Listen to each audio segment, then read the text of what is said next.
Thank you, Sefali. And good morning to all.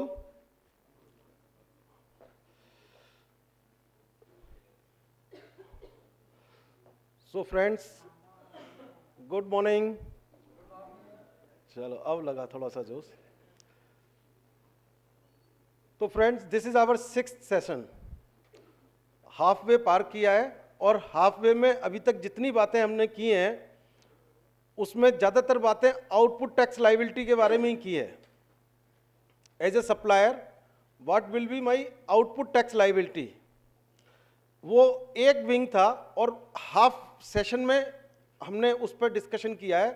अब अगले half session में, अब 6th सेशन ऑनवर्ड हमारा जो डिस्कशन चलेगा, ये 6th session is basically the input part of the GST, input part of the GST which is the real soul of Indian GST और for that matter the soul of the indirect taxation. जितना pay करना होता है, काफ़ी amount तक हमें input credit भी लेना होता है. तो without discussions on input credit, GST, for that matter any indirect tax discussions is not possible. So input tax credit in other way is also very important, क्योंकि जीएसटी के लिए this is the second biggest USP. जब GST की बात कर रहे थे तो जीएसटी में दो बड़े यूएसपीज की बात कर रहे थे. एक बात कर रहे थे कि भाई कास्केडिंग टैक्स ऑन टैक्स खत्म हो जाएगा, और दूसरी बात जब भी आती थी तब वो ये आती कि सीमलेस क्रेडिट. सीमलेस क्रेडिट का मतलब अगर हम हिंदी में जनरल भाषा में कहें कि भाई जिसको जो खरीद रहा है और जो बेच रहा है in the furtherance of business सब कुछ मिलेगा आपको. क्रेडिट में you have to pay tax only on your value addition. कहीं भी कोई आपको किसी तरीके का क्रेडिट रिस्ट्रिक्शंस नहीं डालेंगे ये, और उसकी वजह से आपको सीमलेस क्रेडिट की बात करेंगे. लेकिन जब जैसे जैसे हम आईटीसी में जाएंगे, देखेंगे प्रोविजंस में क्या है, तो हमें पता लगेगा क्या किया है इन्होंने, क्या वो सीमलेस क्रेडिट है. लेकिन एक इंपॉर्टेंट बात है जो बहुत बड़ा पाथ ब्रेकिंग इवेंट जीएसटी के लिए हुआ है, जो पहले जब भी हमने बात की है तो हमारे पास 3 टैक्सेस की हमने मेजर बात की है. एक्साइज की बात की है, सर्विस टैक्स की बात की है और वैट की बात की है.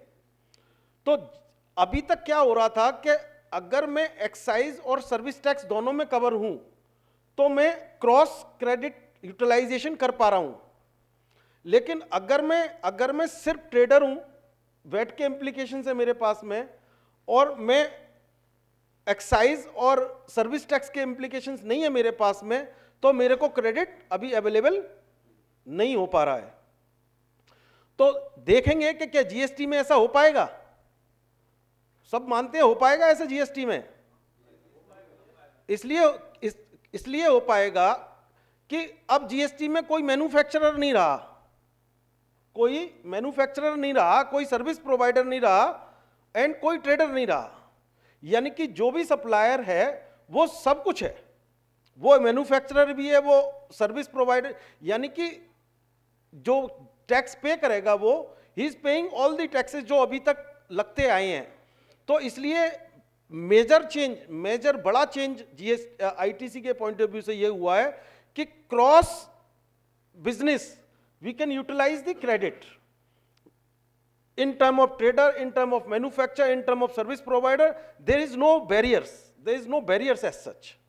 So one is the cascading tax on tax removed, one biggest USP. Second biggest USP, they are talking about the cross business credit utilization. तो ये एक बहुत बड़ा एरिया ऑफ जीएसटी का है कि जहां हमने क्रॉस जीएसटी के, तो हमें इंप्रूव्ड ज़्यादा हमें क्रेडिट अवेलेबल रहेगा. कहीं क्रेडिट के ये बैरियर नहीं रहेंगे कि अगर मैं सर्विस टैक्स में रजिस्टर्ड हूं तो करूं कि नहीं करूं. दूसरा इंपॉर्टेंट एस्पेक्ट, अगर मैं इनपुट टैक्स क्रेडिट के बारे में देखूं तो क्या ऐसा इन्होंने चेंज किया है जो अभी तक जनरली एक दो स्टेट बैट को छोड़ के कहीं नहीं था.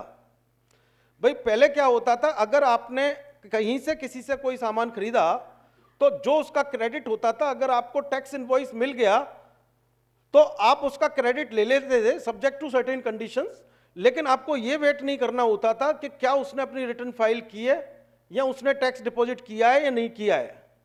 तो ये एक ऑनरस टास्क ये सप्लायर के ऊपर आ गया कि नाउ जिसका भी वो क्रेडिट ले रहा है वो अपने सप्लायर के पास जाके देखे, उसको क्रेडिट तभी मिलेगा कि जब उसका सप्लायर वो input tax credit, input tax जो भी उसका बनता है यानी कि उसका आउटपुट टैक्स है वो जमा कर देगा, रिटर्न फाइल कर लेगा, then only you are eligible to take credit. So that is something very very big change in GST, जिसको सेल्फ डिसिप्लिनरी, सेल्फ पुलिसिंग और टाइप ऑफ चीजें कह रहे हैं कि भाई इस तरीके के करने, and this is something on which the central government is betting upon कि भैया कंपनसेशन दे देंगे, कोई दिक्कत नहीं है। मतलब एक रफ एस्टीमेट अगर हम देखें, एक रफ एस्टीमेट हमारा ऐसा कहता है कि आज की डेट में जितना भी हम इनपुट टैक्स क्रेडिट लेते हैं, जो भी लोग लेते हैं सप्लायर, उसमें से 40% इनपुट टैक्स क्रेडिट ऐसा लिया जाता है जो पीछे पे ही नहीं होता है। मतलब it is something very very serious because there is no linkage as such, there is no condition के लाइक आपको मिलेगा तभी जब आप पे करोगे। तो जितना भी करप्शन, जितना भी इनएफिशिएंसी अगर इनडायरेक्ट टैक्स सिस्टम में आज विजिबल है, वो सबको पता है, इट इज विजिबल। जैसे रिफंड के केस में इनकम टैक्स में हुआ करता था कि भाई रिफंड किसी ने पहले इशू किए, जब तक 26 ईयर्स ऑटोमेशन नहीं हुआ था, कहां से इशू हुआ है, किसी ने रिफंड क्लेम कर लिया, उसको वो किस तरीके से वो हुआ था। तो this is something that type of change which is coming in GST.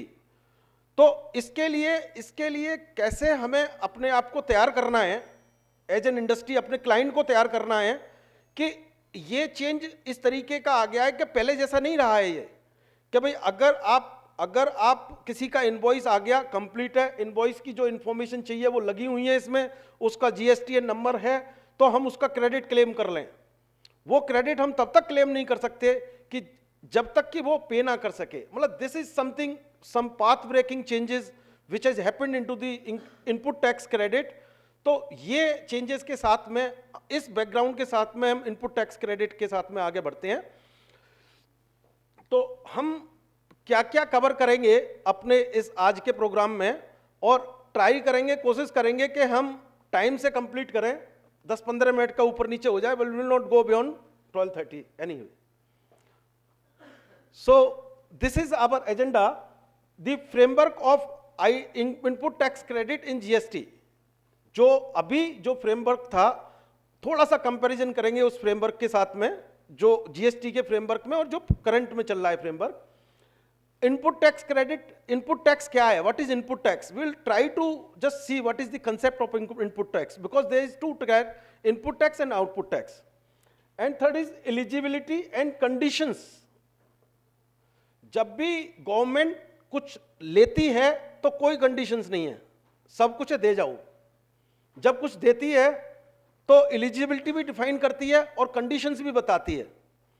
And friends, देखने वाली बात है कि किस तरीके से देना है तो ज्यादा दो, और अगर हम तुम्हें देंगे तो कम देंगे। किस तरीके से उन्होंने ये रूल और ये प्रिंसिपल अपना इन प्रोविजंस में डाला है गवर्नमेंट ने, we will see it. And the apportionment of credit, apportionment of credit मतलब उन्होंने ये भी कहा है कि जो क्रेडिट आप ले रहे हो वो आप non business, business exempted supplies के लिए यूज कर रहे हो, तो उसका अपॉर्शनमेंट कैसे करना है, किस तरीके से अपॉर्शनमेंट करना है। यानी कि आपने वही क्रेडिट क्लेम करेंगे जितना आपने purely and purely business purpose के लिए और टैक्सेबल सप्लाईज के लिए यूज किया है, तो उसको अपॉर्शनमेंट कहते हैं।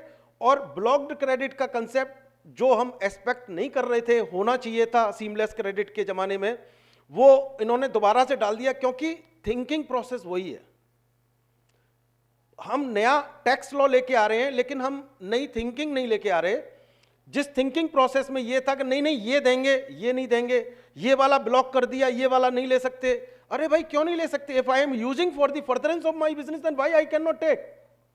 But because of this mindset, it is an evolution, maybe in a times to come, because in most of the GST compliant economies this type of blockage is not there, but still because we are coming अब with the legacy system तो हमें beer करना पड़ेगा अभी। तो blocking of credits भी हैं, कहाँ हैं, कैसे हैं। Availability of credit some special cases का मतलब इन्होंने माइग्रेशन और ट्रांजिशन के बारे में कुछ बताया कि कोई बंदा पहले एग्जेम्प्टेड में था तो अब वो टैक्सेबल में आ गया, या कंपोजिशन से वो रेगुलर में आ गया। तो स्पेशल केसेस में क्या ट्रीटमेंट करना है, वैसे हम कर चुके हैं कि भाई अगर किस तरीके से उसका इनपुट टैक्स क्रेडिट का एडजस्टमेंट करना है वो हम बात करेंगे। एंड एक बड़ा concept input tax, input service distributor, जो काफ़ी ज़्यादा लोग यहाँ मतलब बहुत ज़्यादा अवेयर नहीं है इस कंसेप्ट से, लेकिन ये कंसेप्ट अभी भी चल रहा था और ये कंसेप्ट उन्होंने जीएसटी में भी लेके आए हैं, बट जीएसटी में इसका सब्सटीट्यूट भी अवेलेबल है। तो अगर ये जीएसटी में ये कंसेप्ट लेके आए हैं जबकि सब्सटीट्यूट भी अवेलेबल है इसका, तो क्या ऐसा है कि हमें वो वाला यूज करना चाहिए कि या नया कुछ करना चाहिए, क्रॉस चार्ज या आईएसडी। तो we will try to find out के what type of things we will go into this. And again अभी कल ही उन्होंने आईटीसी के इनपुट टैक्स क्रेडिट के रूल्स जीएसटी काउंसिल ने फाइनलाइज कर दिए हैं। तो जो रूल उन्होंने अभी 31 मार्च 2017 को निकाले थे वो उन्होंने अभी 17 मई को चेंज कर दिए हैं। तो उन नए रूल्स के बारे में भी हम डिस्कशंस करेंगे कि क्या उन्होंने किया है, एंड हम वो रूल डिस्कस करेंगे जो 17 मई को उन्होंने दिए हैं हमें, परसों, डे बिफोर। तो this is our program. So let us start first with the framework. ये फ्रेमवर्क अंडरस्टैंड करना बड़ा जरूरी है क्योंकि आईटीसी का जो सेक्शन है, अभी तक आईटीसी का ज्यादातर part input tax credit rules में कवर होता था। अभी हमारे पास जो एक्साइज का और सर्विस टैक्स के लिए कॉमन रूल्स थे, इनपुट टैक्स क्रेडिट रूल्स 2004, उसमें मेजर पार्ट उसमें कवर किया था, एक्ट में कम पार्ट कवर किया था। लेकिन जीएसटी में जितना भी कवरेज ज्यादातर हो रहा है वो एक्ट में ज्यादा हो रहा है और रूल्स बस उसको सबऑर्डिनेट ही कर दें, लेकिन वहां तो वो सारा रूल ही डिफाइन कर रहे थे। तो ये जीएसटी में फर्क आया। हम इसका थोड़ा सा ये समझने की कोशिश करते हैं। हमारे पास सेक्शन 16 से लेके सेक्शन 21 तक,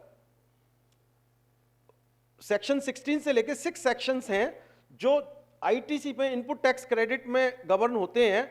तो उनका हम एक बार फ्रेमवर्क डिस्कस करते हैं, सो दैट कि अगर हम साथ साथ हर सेक्शन में कहीं ना कहीं यूज किया है, इन्होंने रूल्स में भी यूज किया है, तो आपको थोड़ा सा इसका ट्रैक रखना पड़ेगा अपने डिस्कशन में। तो सबसे पहले सेक्शन 16 है। सेक्शन 16 क्या कहता है कि scope and conditions for availability, availment of ITC input tax credit. तो ये 16 जो सेक्शन है वो 4 सब सेक्शंस में बांटा है इन्होंने।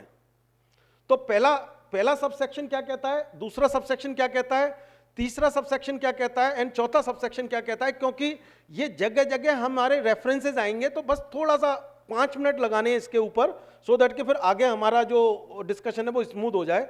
तो फर्स्ट इज द स्कोप। 1 कहता है, स्कोप बताता है भाई किस किस पे आप कैसे ले सकते हो, एक जनरल प्रोविजन है किस किस पे ले सकते हो।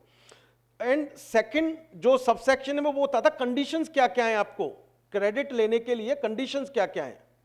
एंड सबसेक्शन 3 बताता है कि non eligibility of credit to the extent depreciation claimed. अगर कोई कैपिटल असेट है, अगर उस पर आपने डेप्रिसिएशन भी क्लेम कर रखा है फुल वैल्यू पे, यानी कि 100 रुपए की कोई असेट खरीदी है जिस पे 10 रुपए टैक्स लगा हुआ है, 110 की हो गई, और 110 पे अगर आपने पूरे पर डेप्रिसिएशन क्लेम कर रखा है, then do you need the ITC to be, आप आईटीसी नहीं ले सकते फिर उसमें। तो तीसरा सेक्शन ये बताता है कि कैपिटल असेट्स के केस में अगर आपने डेप्रिसिएशन ले लिया है टैक्स अमाउंट पे, then you are not eligible for ITC. And sub section 4 बताता है कि भाई टाइम लिमिट क्या है अवेलमेंट के लिए, कितने समय तक मैं एक इनवॉइस मैंने आज लिया है उसका कितने समय तक मैं इनपुट टैक्स क्रेडिट अवेल कर सकता हूं। तो ये फ्रेमवर्क है सेक्शन 16 का। इस नाउ फिर सेक्शन 17 की बात करते हैं। तो सेक्शन 17 बात करता है कि availment and reversal of credit, यानी कि अपोर्शनमेंट एंड ब्लॉक क्रेडिट का कंसेप्ट है सेक्शन 17 में। अपोर्शनमेंट जो नॉन बिजनेस बिजनेस वाले कंसेप्ट को अपोर्शन कैसे करना है हमने, और ब्लॉक्ड क्रेडिट कौन सी हैं। तो सब सेक्शन 1, 2 एंड 3 वो बात करते हैं अपोर्शनमेंट के लिए कि भाई बिजनेस के लिए कौन सा है, नॉन बिजनेस के लिए कौन सा है, 1 कहता है बिजनेस नॉन बिजनेस, 2 कहता है एग्जेम्प्ट एंड टैक्सेबल सप्लाईज, 3 कहता है कि भाई आपका एग्जेम्प्ट सप्लाई का टर्नओवर क्या होगा। उन्होंने एग्जेम्प्ट सप्लाई के लिए स्पेशली टर्नओवर डिफाइन किया है सेक्शन में, सब सेक्शन स्पेशली बनाया है एक रोकने के लिए कि भाई बंदा ज्यादा ना क्रेडिट ले ले। तो सब सेक्शन 3 ऑफ सेक्शन 17 इस तरीके से बनाया है। सेक्शन ये एक बैंकिंग एंड फाइनेंस कंपनीज के लिए स्पेशल प्रोविजन दिया है इन्होंने, बैंकिंग एंड फाइनेंशियल कंपनीज के लिए स्पेशल प्रोविजन है सेक्शन 17 सब section 4। Section 17 sub section 5 special section for blocked credits, कि भैया इस पे मिलेगा, इस पे नहीं मिलेगा, इस पे अगर तब मिलेगा, इस पे ये मिलेगा, मतलब इस पे आप ले ही नहीं सकते। वो सेक्शन सब मतलब सब सेक्शन 5 ऑफ सेक्शन 17, ये सेक्शन आपको टाइम्स एंड टाइम याद रखना पड़ेगा अगेन एंड अगेन, क्योंकि इसमें ए से लेके आई तक क्लॉजेज हैं जो आपको इतने सारे केसेस में बताते हैं इसमें क्रेडिट लेना है, इसमें क्रेडिट नहीं लेना है आपने। तो ये इंपॉर्टेंट है, ब्लॉक्ड क्रेडिट का है। एंड उसके बाद में हम सेक्शन 18 पे आते हैं। सेक्शन 18 एक स्पेशल प्रोविजंस के लिए बनाया है कि भाई आप ड्यूरिंग द ईयर आप रेगुलर, आप नए मतलब रेगुलर फ्रेश रजिस्ट्रेशन ले रहे हो तो पहले क्या होगा, कंपोजिशन से अगर उसमें जा रहे हो, रेगुलर स्कीम में जा रहे हो तो क्या होगा, और अगर एग्जेम्प्टेड सप्लाई कर रहे थे अभी तक यानी कि जीएसटी रिजिम में, ट्रांजिशन में नहीं, ट्रांजिशन में तो ट्रांजिशन वाले थे, अगर आफ्टर जीएसटी आने के बाद में ही अगर आपका कोई एक प्रोडक्ट एग्जेम्प्टेड था और अब एग्जेम्प्टेड से टैक्सेबल बन गया किसी नोटिफिकेशन के बारे में, तो आप कैसे उसका क्रेडिट का एडजस्टमेंट करोगे, वो सेक्शन 18 1 2 3 बताता है। 4 भी यही बताता है, 4 रिवर्सल वाली चीजें बताते हैं, सब सेक्शन 4 रिवर्सल चीजें बताता है। एंड कुछ स्पेशल केसेस हैं कि अगर कोई प्लांट एंड मशीनरी जिस पे आपने इनपुट टैक्स क्रेडिट ले लिया है, तो अगर आप उसको सेल ऑफ कर रहे हो, डिस्पोज ऑफ कर रहे हो, तो वो सब सेक्शन 6 में आती है। एक इसमें सेक्शन 19 मैंने मिस किया है, सेक्शन 19 ही है, that is related to job work. तो वो हम जॉब वर्क के टाइम पे नेक्स्ट सेशन में लेंगे जब हम जॉब वर्क डिस्कस करेंगे, अभी हम आईटीसी में डिस्कशन नहीं करेंगे उस पर। जॉब वर्क के लिए सेक्शन 1 है जो सेक्शन 19 है और उसका रूल नंबर 10 है, जो इस आज के डिस्कशन में हम नहीं कर रहे, वो हम जॉब वर्क जब हम डिस्कस करेंगे तो उसमें सारा कंसोलिडेशन डिस्कस करेंगे। इसके बाद में सेक्शन 21 एंड 20 एंड 21 इस दोनों बोथ रिलेटेड टू आईएसडी। तो आईएसडी का कंसेप्ट कोशिश करेंगे कि सिंप्लीफाइड तरीके से हम आपस में समझ पाएं और फिर देखते हैं कि आगे किस तरीके से निकाल रहे हैं। So let us start first with this thing.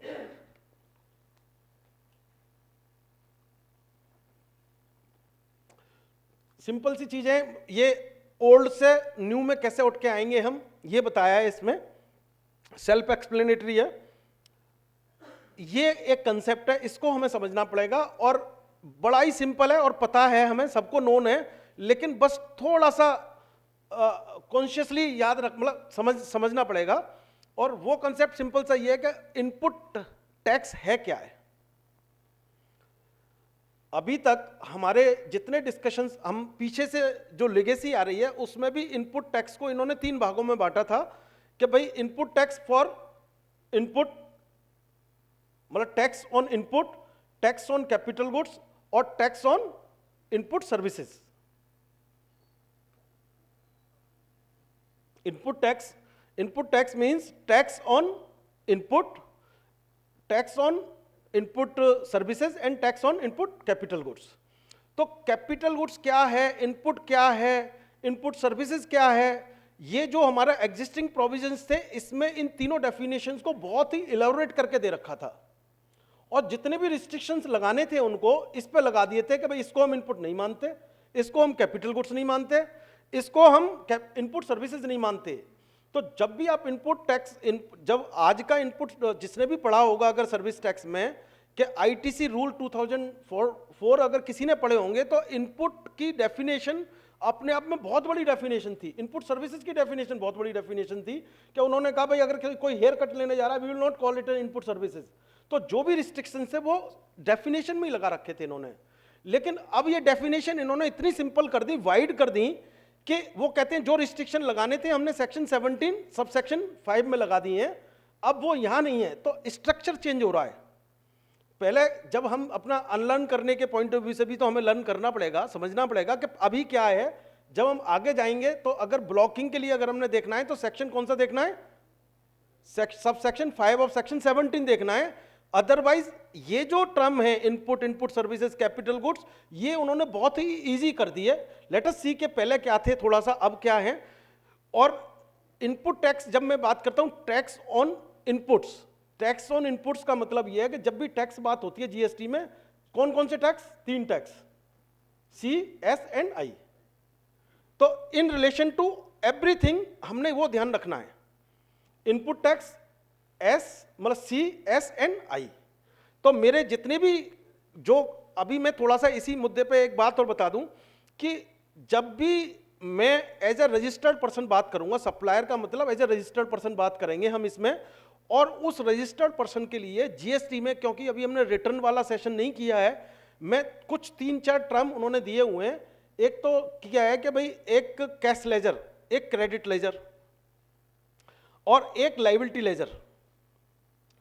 तो ये इन्होंने जो भी क्रेडिट अगर जाएगा वो इलेक्ट्रॉनिक क्रेडिट लेजर में जाएगा।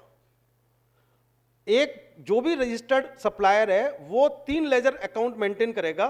एक इलेक्ट्रॉनिक कैश लेजर, जिसमें जितना भी अगर उसने कोई आउटपुट टैक्स जमा कराना है तो आउटपुट वहां से पीएलए टाइप का वहां जमा कराएगा, और अगर उसने अपोर्शनमेंट करना है तो क्रेडिट लेजर से अपोर्शन करके लेगा। और अगर कहीं से भी कोई इनपुट क्रेडिट आ रहा है उसको, तो वो क्रेडिट लेजर में जाएगा, वो किसी दूसरे अकाउंट में नहीं जाएगा। जैसे हम अकाउंटिंग तो हमें सब पता ही है, तो उस तरीके से इन्होंने electronic credit ledger, electronic liability ledger and electronic cash ledger, ये 3 टर्म है जो हमारे रिटर्न्स के टाइम पे काम आएंगे। तो ये इस तरीके से क्रेडिट वहां जाएगा। अब हम देखते हैं इनपुट्स क्या हैं। कैपिटल गुड्स पहले बताया।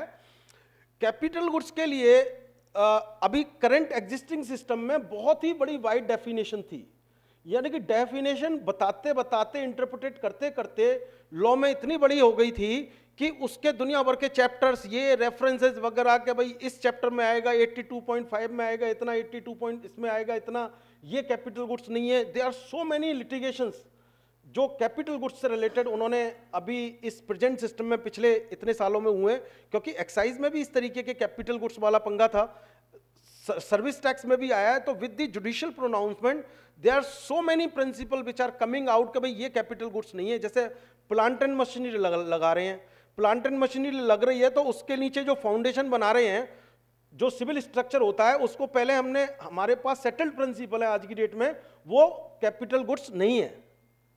इसी तरीके से बहुत सारी चीजें इस तरीके की थी कि भाई अगर फैक्ट्री के बाहर में कोई काम कर रहा हूं और जो मेरे को प्रोडक्शन में यूज नहीं हो रहा है मेरे में, तो वो कैपिटल गुड्स नहीं है। एंटिटी बेस्ड नहीं था, फंक्शन बेस्ड को उन्होंने कैपिटल गुड्स बनाया था। अब इन्होंने जो कैपिटल गुड्स की डेफिनेशन जीएसटी में दी है, वो अकाउंट की डेफिनेशन से मैप कर दी है। वो अकाउंट की डेफिनेशन से मैप कर दी है।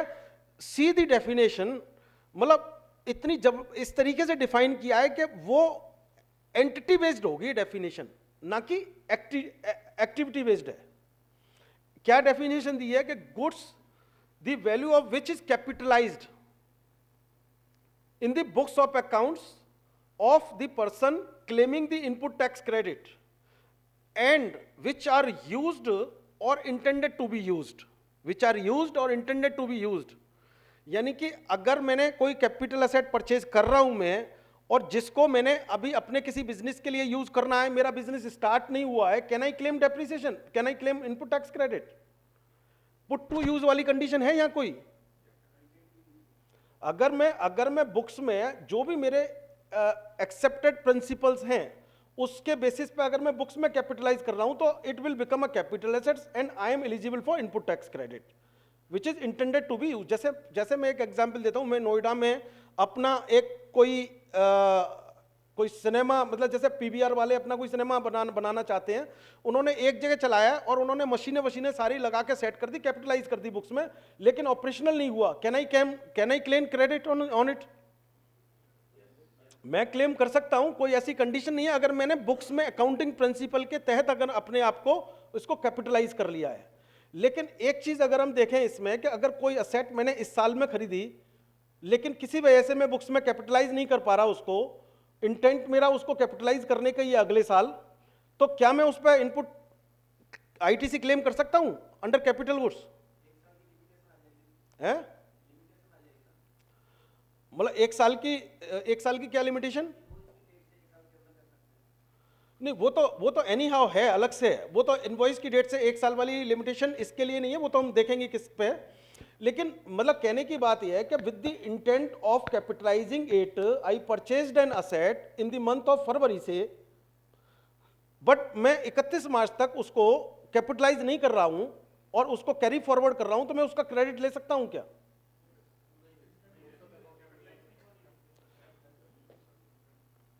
तो इसमें ये इंटरप्रिटेशंस हैं इसके।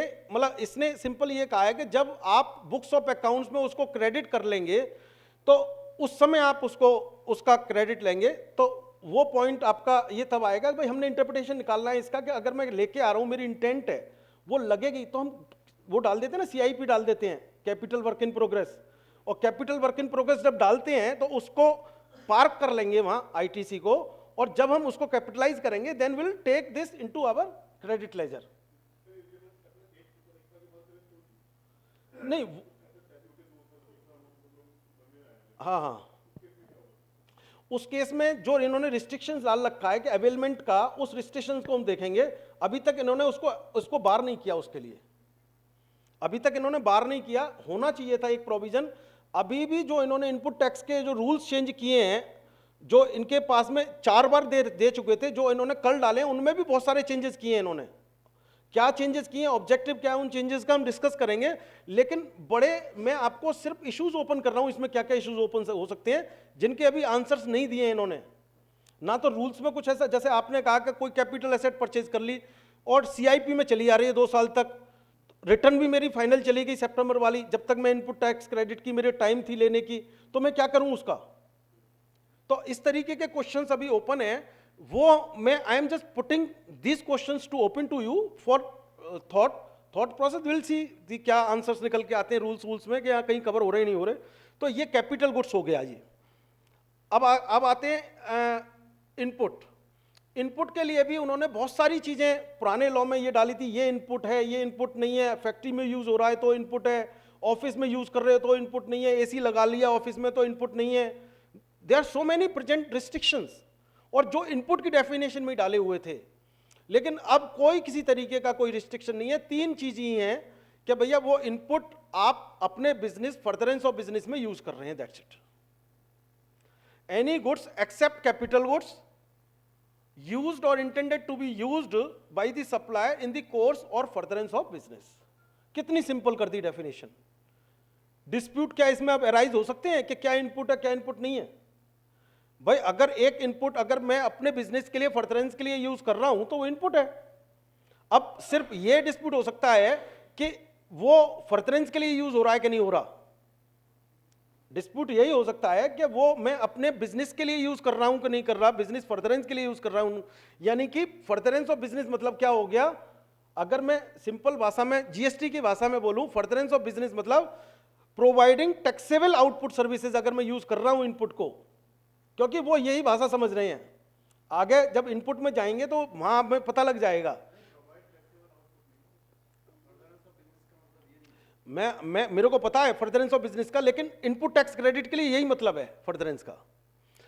क्योंकि क्या करेंगे ना, इन दी कोर्स और फर्दरेंस ऑफ बिजनेस, ये भी आपका पॉइंट है कि यहां सिर्फ कोर्स होना चाहिए था, फर्दरेंस नहीं है। हाँ, दोनों दिए। नहीं, 2 चीज अलग अलग है सर। जैसे आप कह रहे हैं कि सिर्फ कोर्स होना चाहिए था, फर्दरेंस नहीं होना चाहिए था। और आप करें कि इन दी कोर्स और फर्दरेंस, यानी कि जैसे हमने लास्ट सेशन में डिस्कस किया था, इन दी कोर्स मतलब I am in a business right now and I am utilising this particular input for the business which I am right now having. Furtherance of business मतलब I have a futuristic plan to do a business, to enhance the business और to expand my business. और मैं उसकी वजह से मैं बेंगलोर में कोई अपना ऑफिस बना रहा हूं वहां, और वहां इनपुट खरीदे जा रहे हैं जो एलिजिबल इनपुट्स हैं, मैं ये मान के कह रहा हूं, तो उसके लिए भी ये एप्लीकेबल है, चाहे वहां से आउटपुट सप्लाई हो रही है नहीं हो रही है। चाहे वहां से आउटपुट सप्लाई हो रही नहीं हो रही, लेकिन ये एलिजिबल इनपुट हो जाएंगे। लेकिन हाउ, अगर मैं आउटपुट सप्लाई नहीं करूंगा तो वो किस तरीके से मेरे को सिस्टम से बाहर निकालेंगे, देन विल सी। हाँ,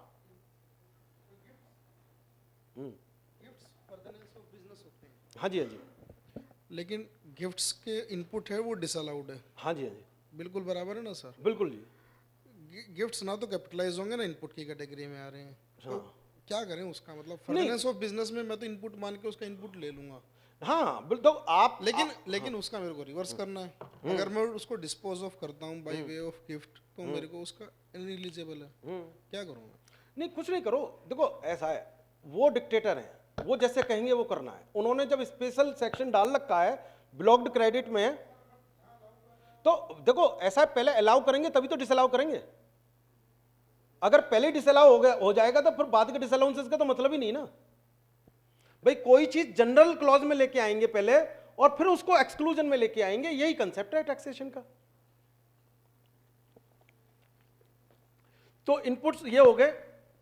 इनपुट सर्विसेज भी सेम, कि भाई इनपुट सर्विसेज यूज्ड और intended to be used by the supplier in the course और फर्दरेंस ऑफ बिजनेस।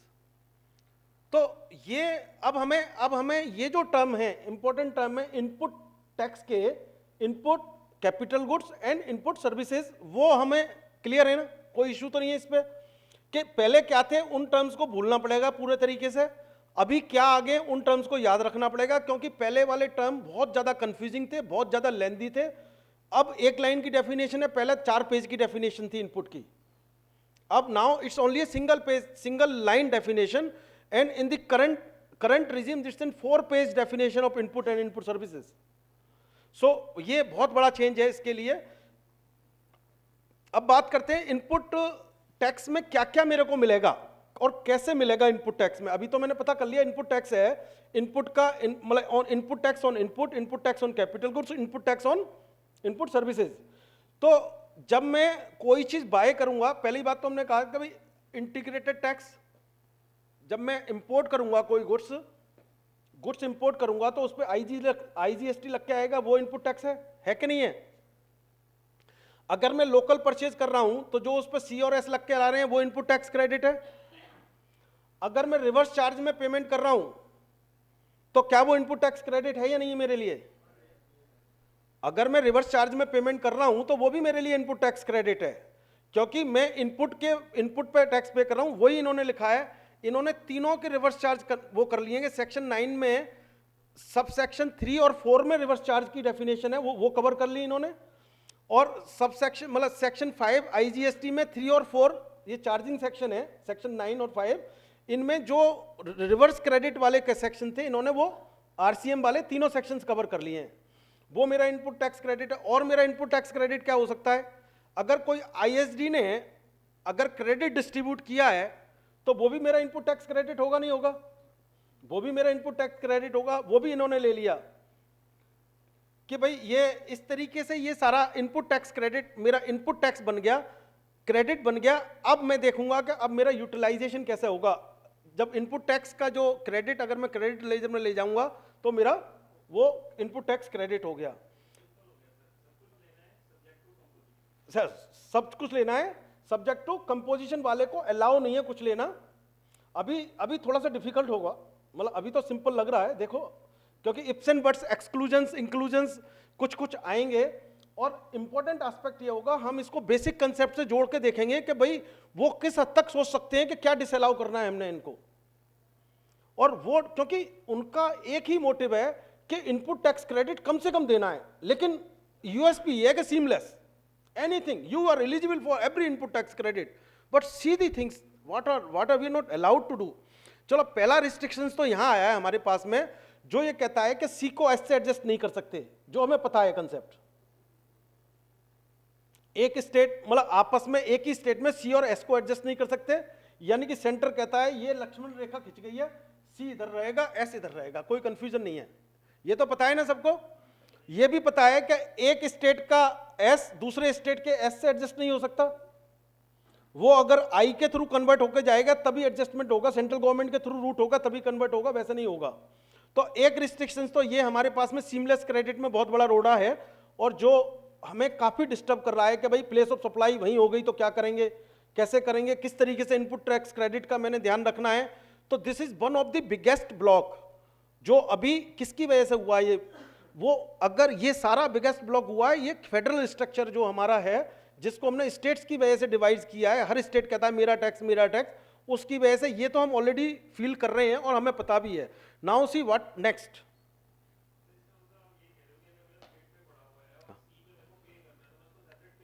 हाँ यस यस हाँ हाँ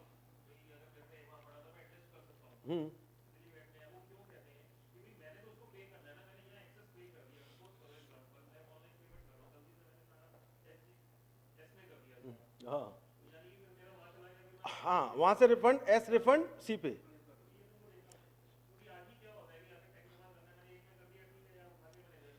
हाँ वो कहते हैं कि भाई गलती आपने की है, आप इम्प्रूव आप ठीक करो उसको है। हाँ वो जो एलिजिबिलिटी है, अगर मेरे पास आई इनपुट है और आउटपुट सी एंड एस है दूसरी जगह, तो मैं मेरे को जो जो रूल कहता है मैं एडजस्ट कर सकता हूँ। हाँ हाँ हाँ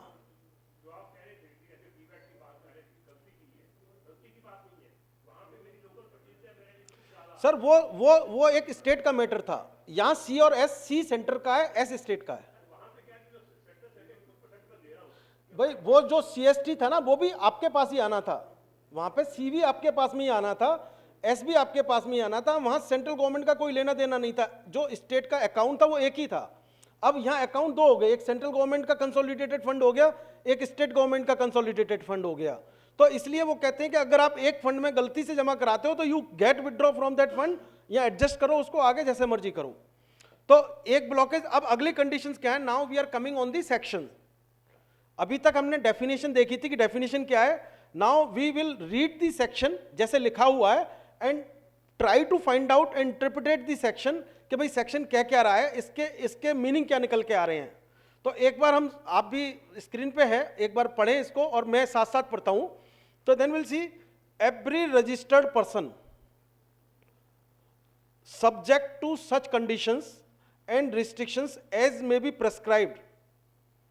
तो सर सबसे पहला अभी हम यहां पॉज करके देखते हैं, तो सबसे पहला इन्होंने वर्ड लिखा है रजिस्टर्ड पर्सन। तो कोई भी मतलब अंडरस्टैंडेबल है, कोई कंफ्यूजन नहीं है, लेकिन मैं एक सिचुएशन देता हूं। अगर मेरे को पता लगा कोई मेरी गुड्स या सर्विसेज मेरे को लगता था एग्जेम्प्टेड थी, माना था मैंने एग्जेम्प्टेड है या जिन पे टैक्स नहीं पे करना था, मैंने रजिस्ट्रेशन नहीं लिया, और बाद में मेरे बहुत बार होता है, हमारे क्लाइंटों के साथ में बहुत बार होता है, यार पता नहीं था, किसी ने कह दिया एग्जेम्प्टेड है, मैंने काम कर दिया और काम करके 5 करोड़ रुपए का टर्नओवर उस साल में कर दिया। आज भी होता है सर्विस टैक्स में। अगर मैंने कर दिया, उसके बाद में पता लगा किसी से, कोई नोटिस आया है मेरे पास में, पता लगा किसी से कि भाई ये आपका तो टैक्सेबल था, कैसे से गलती हो गई। मानो आप ट्रेडिंग ही कर रहे हो, फॉर एग्जाम्पल आपने 5 करोड़ रुपए की ट्रेडिंग कर ली, जिसमें आपको 10% का ही 5% का ही प्रॉफिट हुआ था, आपने 4 करोड़ 90 लाख की परचेज की थी और 4.5 मतलब 5 करोड़ की बेच दी, और पता लगा ये टैक्सेबल थी और आपने रजिस्ट्रेशन नहीं ले रखा था, आउटपुट लायबिलिटी पे टैक्स पे कर जाएगा। क्या आप इनपुट क्रेडिट का क्लेम कर पाओगे? है? अगर ये कहते हैं अगर बिल होंगे तो कर पाएंगे, क्या ये सेक्शन अलाउ करेगा आपको?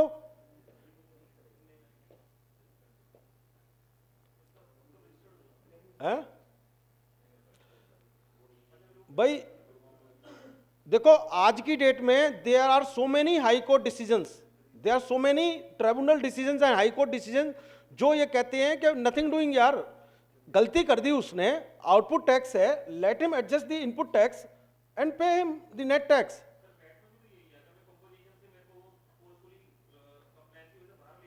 हाँ हाँ, तो I can take the claim of that particular period.